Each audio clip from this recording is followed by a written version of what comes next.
Hoy en día vivimos como una sociedad enajenada. Pero, ¿qué quiere decir esto? Significa que estamos distraídos, fuera de sí, según su definición en psicología. Quiere decir que vivimos desconectados, abstraídos. Vivir sin ser parte de lo que nos rodea ni de lo que experimentamos, sino más bien lo contrario. Vivir sin conexión a ello, como algo que no es parte. Vivimos en una sociedad donde nuestros mayores avances tecnológicos no están a favor del desarrollo de la humanidad, sino a favor del poder de unos cuantos, donde hemos desarrollado la capacidad material de generar alimento para todo el mundo, y aún así miles de personas mueren al año de hambre, donde corremos el riesgo latente de destruir toda la vida en la Tierra, y aún así no hemos frenado ni un poco. En un contexto así, ¿quién se atrevería a decir que no estamos enajenados? Ahora bien, aquí trataremos de responder a una de las preguntas fundamentales que se sigue de esto.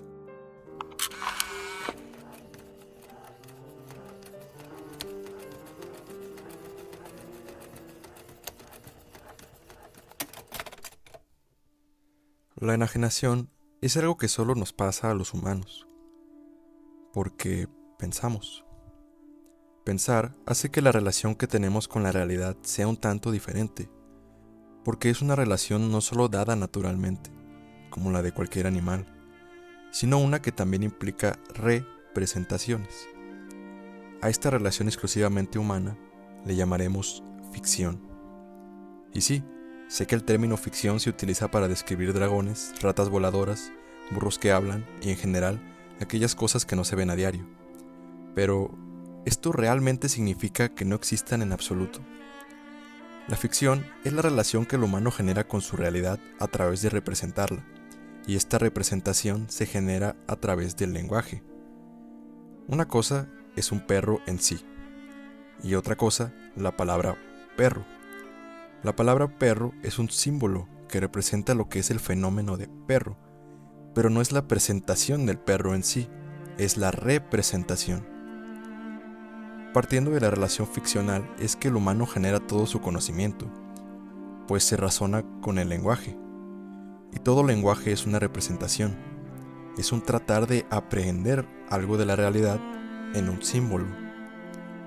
La ciencia es ficción, pues trata de aprender de manera precisa la realidad mediante representaciones de ella, que bien pudieran ser palabras, números, conceptos, leyes, etc. El humano es, pues, el único animal que se puede enajenar, porque le es necesaria a su relación con la realidad un elemento de ficción, algo que no necesariamente está o se vive, sino que también se piensa. Ahora bien, el hecho de que la ficción sea una parte fundamental en nuestra relación con la realidad no implica enajenación, pues podemos experimentar la realidad en toda su plenitud y, a la vez, dirigirnos a ella con ficción. Así como leer una novela no implica que dejes de querer vivir ciertas cosas. Pero entonces, ¿dónde se origina la enajenación? Para tratar de encontrar el origen más radical, nos remontaremos a la civilización griega antigua, en donde se origina nuestra cultura.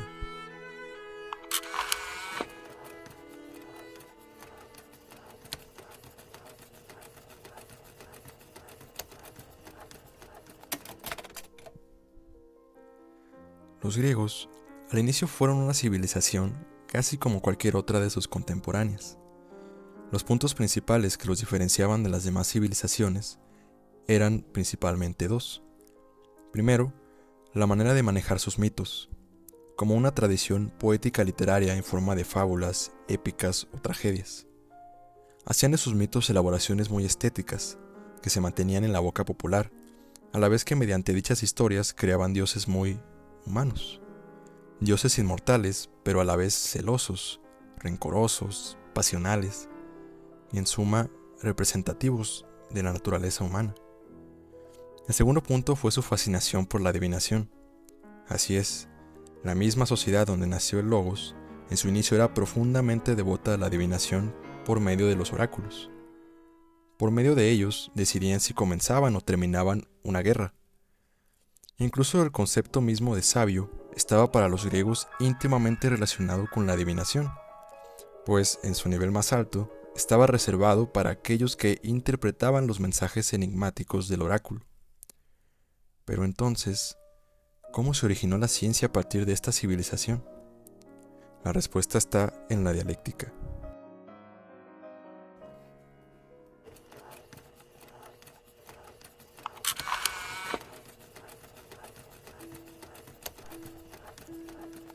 La dialéctica es un intercambio de ideas en una conversación entre dos o más personas, que casi siempre consiste en una oposición de dichas ideas. La práctica de la dialéctica se fue popularizando paulatinamente en la Grecia antigua, y poco a poco comenzó a trascender las preguntas cotidianas para hacerse preguntas cada vez más complejas. Preguntas que antes eran enigmas imposibles de responder para cualquier humano, comenzaron a sentirse cada vez más a nuestro alcance, y a reemplazar respuestas que antes se confiaban ciegamente a los oráculos. Y fue así que nació la filosofía. De hecho, podemos ver una evolución más o menos clara de este suceso analizando los tres filósofos griegos principales. Sócrates ni siquiera consideró escribir su sabiduría, pues ésta solo se encontraba en sus conversaciones vivas.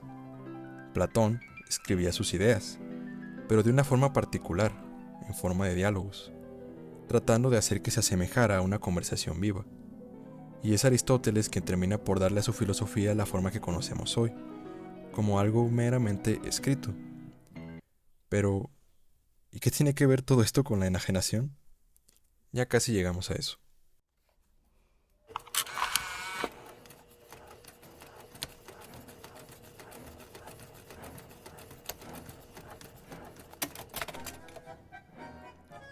En los griegos, podemos encontrar dos modos más o menos claros de entender la ficción. Los llamaremos entendimiento abierto y aprehensión cerrada. El modo abierto es el primero. Es prácticamente un modo humano por defecto, que se caracteriza por la humildad con la que se dirige al mundo. En este modo, se concibe la existencia por medio de dioses, y no hay una delimitación clara entre algo falso o verdadero, sino que, de alguna forma, todo está permitido. La cuestión fundamental sobre el modo abierto es que en este la realidad se acepta como infinita e incomprensible, como algo que en término último y contra toda voluntad nos supera. Por eso acepta la existencia de dioses, porque representan esa relación con la realidad, que es de cierta manera trágica. Es la relación resultante de enfrentarnos a algo más poderoso que nosotros.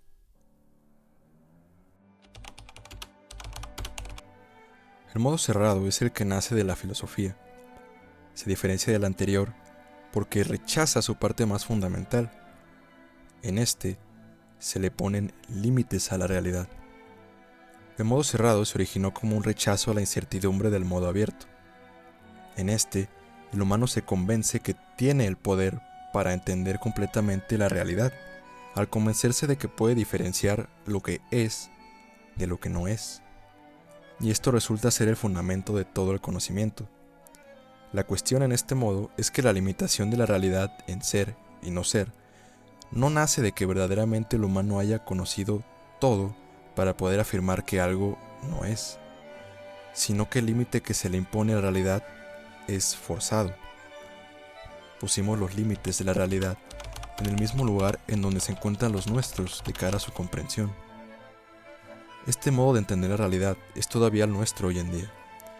Y como podemos ver, este modo no acepta la existencia de dioses de la misma manera que el abierto, pues esta concepción no solo rechaza la idea de la creencia en algo que no está en nuestro espectro de comprensión, sino que los dioses ya no representan nuestra esencia, que ya no es una de humildad y asombro, sino más bien una de empoderamiento.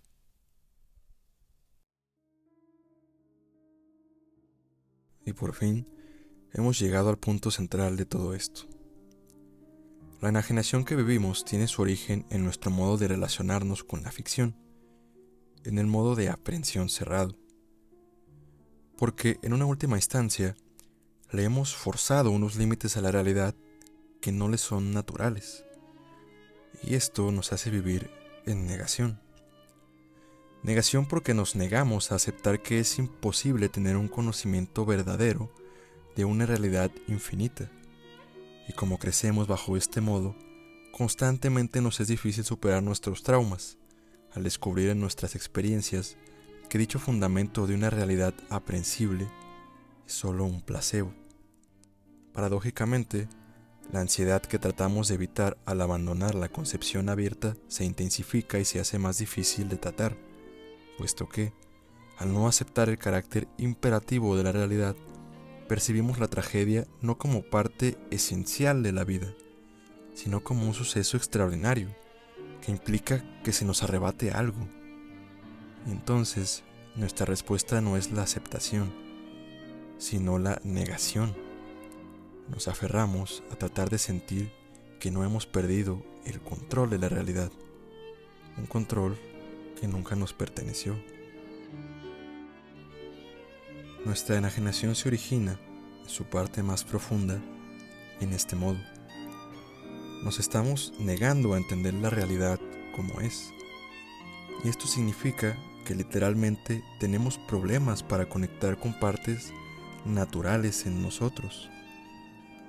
Por eso, de repente cosas naturales en un humano, como el amor por otra persona, se volvieron tan complicados y extraños, porque bajo la enajenación que vivimos, creemos que tenemos el juicio último de la realidad en nuestro razonamiento, y dejamos de lado lo que nos es natural, donde se encuentra lo que sentimos, y donde se encuentra también el carácter de una realidad en la que solo aparecimos de la nada, que no tiene ninguna necesidad de estar finita o de ajustarse a lo que comprendemos de ella. Somos humanos, pedazos de carne que piensa, y es hermoso serlo, pero para ser un humano también hace falta sentir con todo el cuerpo y aceptar por completo este fenómeno fascinante que se llama estar vivo.